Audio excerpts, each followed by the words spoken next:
Hey guys, my name is Jillian. I'm going to do a little workshop for you today on mindfulness.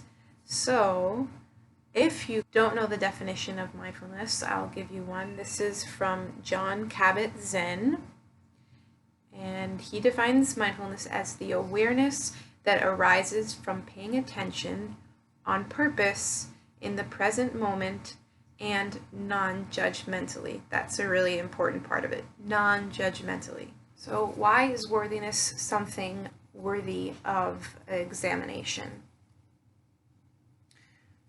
Well, when we live a life that's completely unexamined and we're just rushing from activity to activity or and not paying attention to the activities we're doing, having our just constantly being distracted by whatever you're doing on your phone or the TV show, one, we're not getting the full experience of life. We have all these five senses.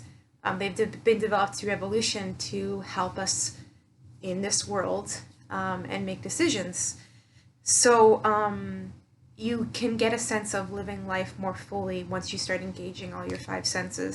Also, mindfulness helps you learn more about yourself, about your thought processes. And that's great for you. Once you start becoming more aware of and understanding your emotions and how the external world affects your internal world, it'll help you make better decisions in your school life, in your work life, in your family life, because you'll understand how certain behaviors or events are going to make you feel, and vice versa. What's great to do, if you can, is just set aside a minute, a couple of minutes. Just say every morning before I get out of bed, I'm going to sit and be mindful for a couple of minutes. Or every night before you go to bed, as I'm sitting in bed, I'm going to be mindful. Or whatever other time of day that you decide you want to do. You can do it wherever you are. If you want to, you can create a little space for yourself, which is what I have in my room. So, you can put whatever objects on it that are meaningful to you that you can look at, and then it'll cue you in your mind to start getting into a mindful state. So I have this essential oil diffuser. I have this little bowl for burning incense. I have a little Buddha figurine and a candle. And below I have a singing bowl. And then on a piece of paper I have some quotes that are meaningful to me, and some yoga blocks. You can choose whatever you want. It doesn't have to be anything tied to any specific religion or spiritual practice. It can be completely atheistic. It can just be a few rocks, whatever helps you. I thought I would walk us through a mindful exercise, and before I do, I just want to make you guys aware that you can be mindful anywhere doing anything. When you're doing laundry, when you're doing homework, when you're playing a sport, as long as you're paying attention on purpose in the present moment and non-judgmentally.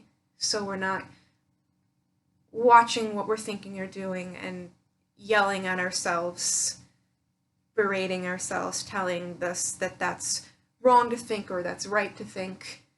We're just observing what's happening. Our mindfulness activity is going to be with food today. So I'm going to give you guys a second and go into the kitchen and get whatever piece of food you want. Doesn't matter.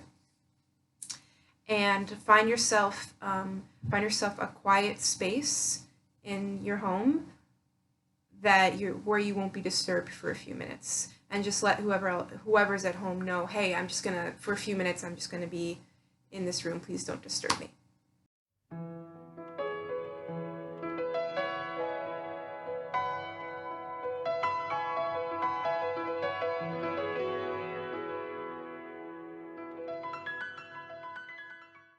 When you're ready, take the item that you've chosen. I have watermelon in this bowl, and we're going to start with sight.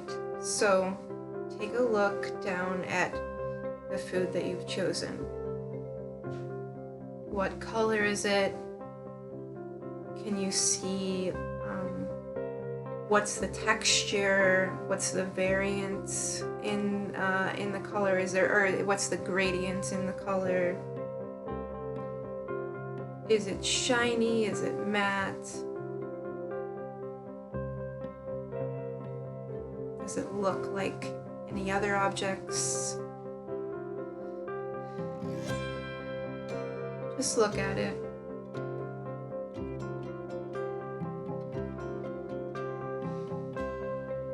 And then bring it up to your nose and give a deep, deep inhale. Both exhale together. Inhale. And exhale. And then on your own, you can, it's best actually if you close your eyes so you can focus just on the sense of smell.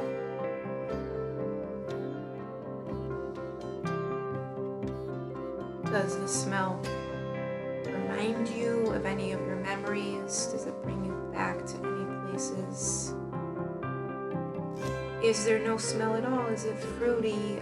Is it flowery?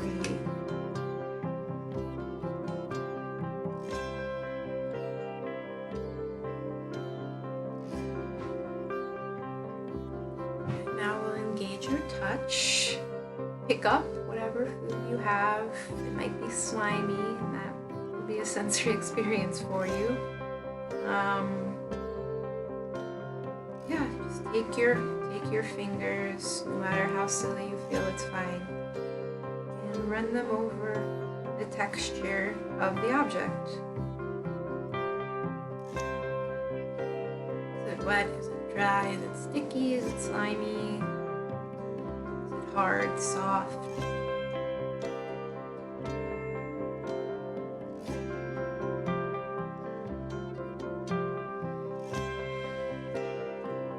Make sure you're breathing while you're doing this. You don't want your feelings to get stuck.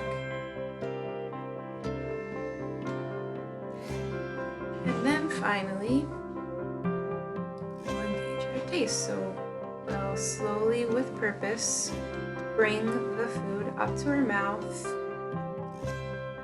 and touch it to your lips and see how it feels just on your lips.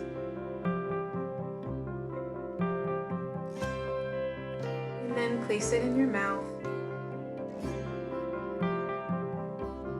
and slowly roll your tongue around it.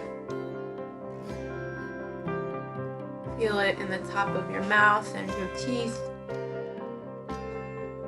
How does it feel to crush it? Is it crunchy or soft?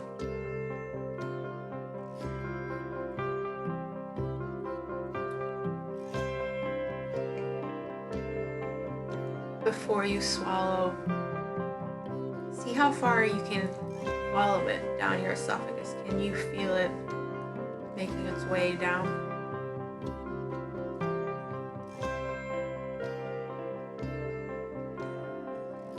And take one more bite with your eyes closed.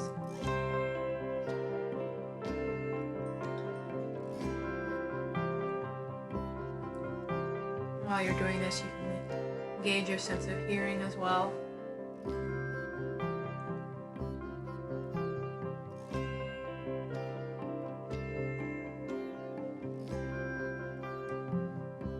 And that's it. Thank you guys. So that's something you can do any food whenever you want. Just a little time for yourself devoted to thinking on purpose, in the present moment, and non-judgment.